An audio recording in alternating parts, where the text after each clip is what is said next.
हाय दोस्तों, welcome back to Pex judicial services. Last हमारा topic था सेक्शन 2, जो ऐसे क्राइम जो भारत के अंदर हुए हैं उनके अकॉर्डिंग क्या सज़ा का प्रावधान है।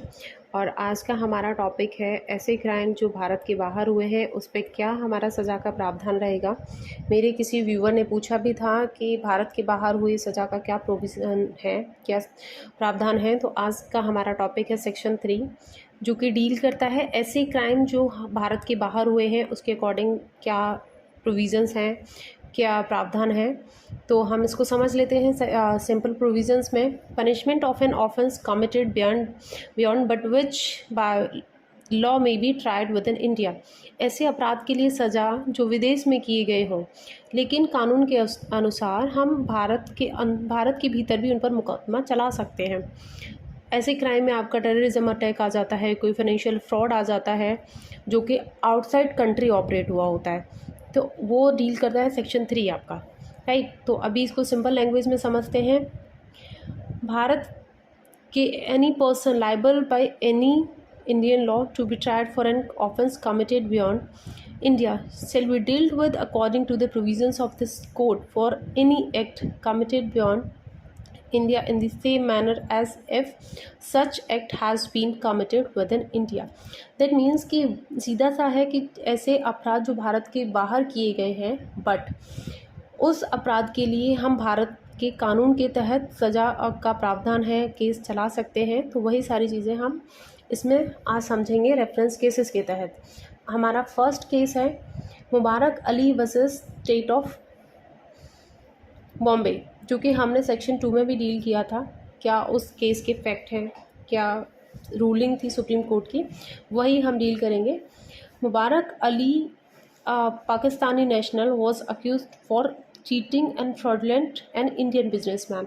इसका जो फैक्ट था, जिसने कमिट किया था, मुबारक अली पाकिस्तानी नागरिक था जिसने एक भारतीय व्यवसायी को धोखा देने और धोखाधड़ी करने का आरोप जिस पर लगाया था, जिसने चीटिंग की थी, जिससे एक बिजनेसमैन को फ्रॉड हुआ था, जिससे उसको फाइनेंशियल लॉसेस फेस करने पड़े थे।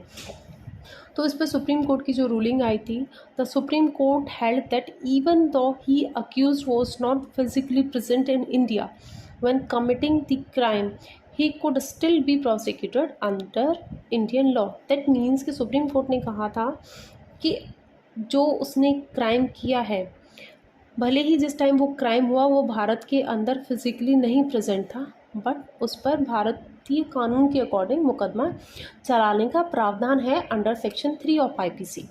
इसके सिग्निफिकेंस, महत्व तथ्य क्या थे? The case demonstrated the principles that the location of the accused does not limit the jurisdictions of Indian court if the offence has an impact on India. That means इस मामले में कहा था कि सिद्धांत को प्रसिद्ध किया है, यदि अपराध जो हुआ है वो भारत पर प्रभाव डालता है तो उससे ये लेना, ये कोई रीज़न नहीं है कि मतलब ये हमारे जुरिडिक्शन में नहीं आता है, ये हमारे अभियुक्त स्थान नहीं है। दैट मीन्स इसे सिंपल लीगल लैंग्वेज में समझें तो अभियुक्त स्थान कहते हैं, जुरिडिक्शन एरिया, कि हमारे ये लोक अदालती एरिया में नहीं आता है, ऐसा नहीं माना गया है। ये कहा है कि अगर वो भारतीय सीमा पर इम्पैक्ट करता है, भारत पर इम्पैक्ट करता है, तो दैट मीन्स उस पर हम इंडिया के आईपीसी के सेक्शन 3 के अकॉर्डिंग केसेस फाइल कर सकते हैं। नेक्स्ट केस है हमारा Kartar Singh versus state of Punjab. इस केस में जो फैक्ट थे, the case dealt with terrorism and the jurisdiction of Indian court over crimes that had cross border implications.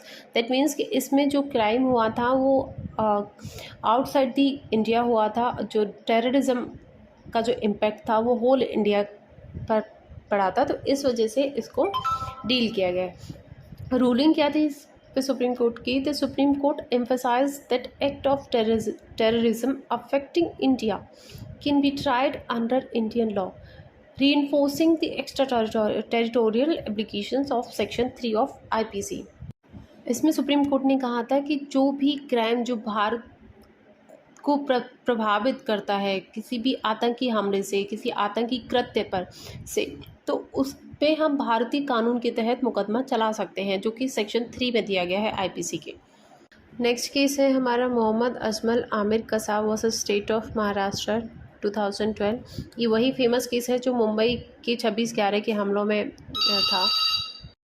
इस केस के फैक्ट थे, कसाब एक पाकिस्तानी नागरिक था जो कि 26/11 मुंबई की आतंकवादी हमलों में शामिल था। तो सुप्रीम कोर्ट की जो इस पर रूलिंग आई थी, तो supreme court held that Kasab could be tried under Indian law of offences committed on Indian soil even though he was not an Indian national।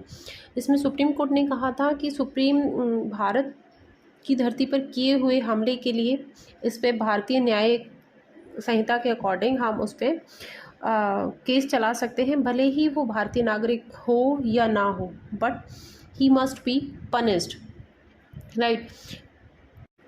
Significances क्या थे इस केस के? The case of reaffirm the applicability of Indian laws to foreigners committing crimes with in India and clarified the extent of jurisdiction under section 3 of IPC।